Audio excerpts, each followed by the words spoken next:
This is a venue at which Argentina have not lost a game for 15 years. A sequence of success to be tested now by the world champions. Argentina shaking hands with Spain pre-match for the 13th time in history. The Argentines won the only competitive contest at Villa Park in 1966. The last 5 friendlies have all been in Spain. Xabi Alonso scored both Spanish goals in the most recent of those in Madrid last November. But Spain haven't played here since way back, have gone hand in hand.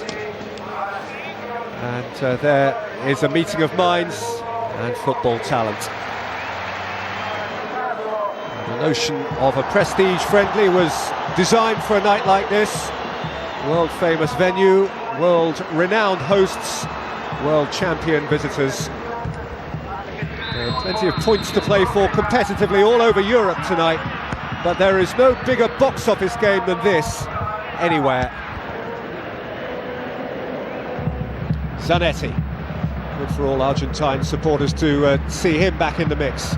Lifted over the top, and the flag has stayed down, and Rain is in trouble, and Argentina should have the lead, and no one knows that better than Carlos Tevez.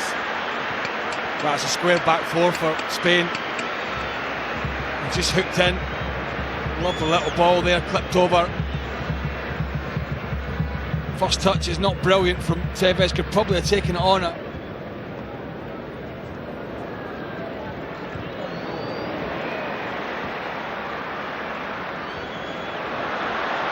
Here they come with Messi.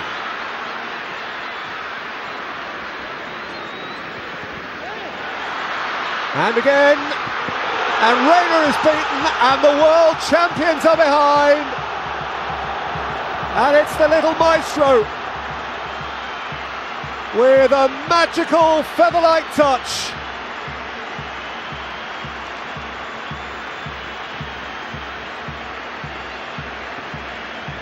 He couldn't score throughout the World Cup finals in South Africa, but back home on Argentine soil, Argentina's favourite son has taken just 10 minutes to score against the champions of the world.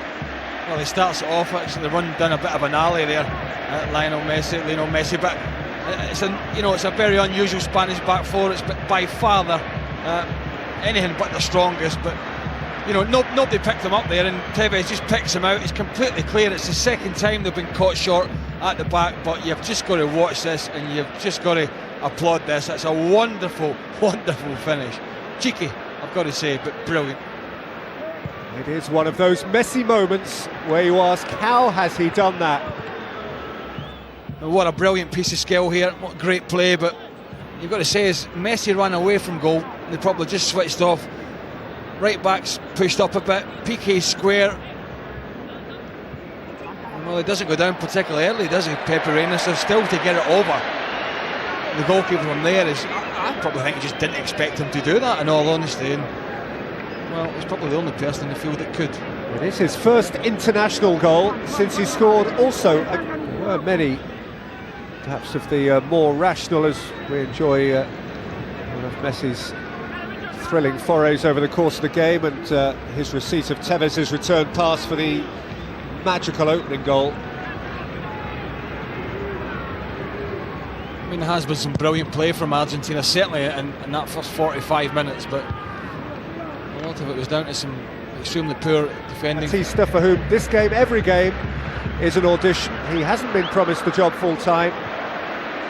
And it's not a bad line on one's CV to be beating the world champions, and it's a lead that they could double here, Argentina, and do, with an absolutely terrific finish from Higuain.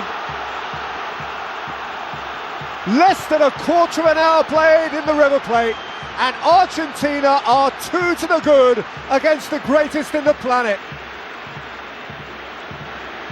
Well, again, it's just a square back four. I've spoken about it already.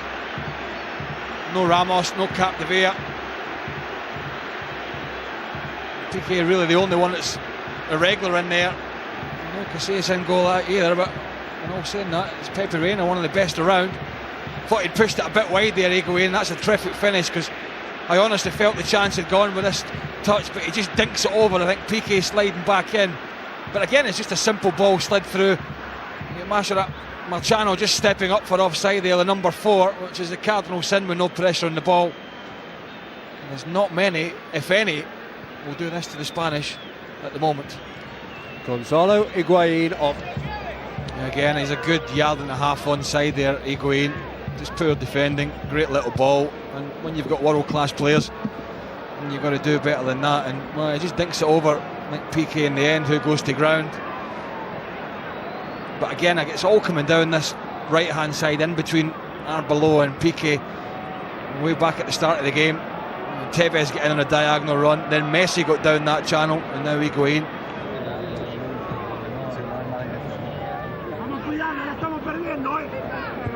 Busquets,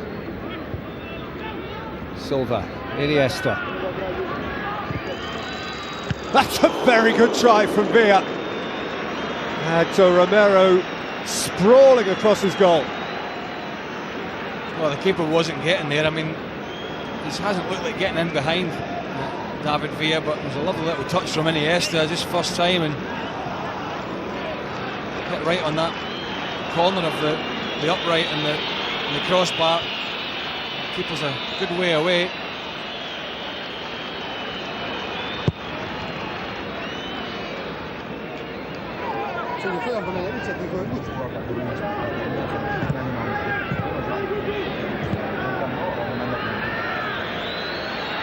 Oh, terrible moment for Reina! 3-0! Awful for the poor Liverpool goalkeeper, whose feet simply disappeared beneath him, so that Carlos Tevez had an empty net to fill. Poor Pepe Reina rarely gets a glimpse of a chance in the Spanish team, and tonight he may wish he had never had that chance. Nightmare. Carlos Tevez scored the goal, by the way. Well, all credit to him for pouncing on it. I've got to say, I'm not sure about the ponytail, but that's for a different day. Pepe Reina just, it happens to even the best. Under no pressure whatsoever. He's looking up, where am I going to play it? Loses the right foot. Tevez is a good, 5 or 6 yards away. Can't get himself up quick enough, and once he slides in there, Tevez gets contact, still takes a deflection off the Liverpool goalkeeper, but just to confound his embarrassment, it just manages to squeeze and spin into that empty net. Goodness me, what a horror show this is from Spain. I tell you what, Del Bosque's just thanking his lucky stars that he's lifted that World Cup, isn't he? Because this is an unmitigated disastrous first 45. And for Argentina, at his cost, it's an unmitigated